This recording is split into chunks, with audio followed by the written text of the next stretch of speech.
Drive kami papunta dito kasi punta kami dun sa isang lugar. Dala yung sasakyan ng asawa ko na bitiran. Tingnan nyo ang ice nandyan pa kahit summer na. Ayan. Sus, puro ice talaga. Ang lamig dito. Ayan, may sea summer dito. Nakikita nyo yan. Mayroon mga nag-skating. Tapos mayroon galing doon sa taas. Andun sila nakasakay. Wala dito restaurant. Ayan ang restaurant dyan. Talagang puro bundok. Nasa tuktok kami ng 5 meters high. Sus. Sobrang lamig. Ang pangit ng panahon kasi. Ayan. Mga iba-ibang mga turista, mga sasakyan. Parang pupunta lang sila dito para mamasyal. Ayan.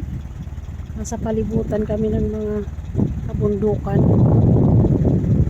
Yung asawa ko. So ayan yung aming sasakyan. Drive kami. Sa pupuntahan namin mga 7 hours ang drive din namin mula sa bahay. Pero andito na, drive na kayo mga 3 hours galing sa bahay. Grabe ang tubig, parang salamin. Ang ganda tingnan. Ayan. Parang fresh water man to. Fresh water galing sa bundok. Ang ganda. Ang ganda dito kaya lang ang lamig. Lalo na siguro pag ano. Pero pag winter dito, sinasarado nila to. Walang nakakaano dito na sasakyan mag-drive. Kasi mataas ang isna. So, ayan ang ano nila. Pag nag-skating, ang ganda sa taas.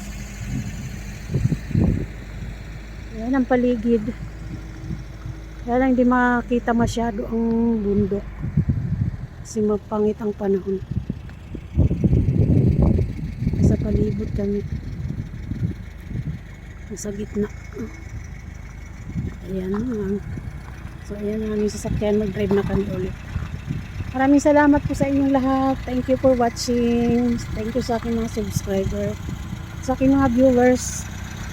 Bye bye.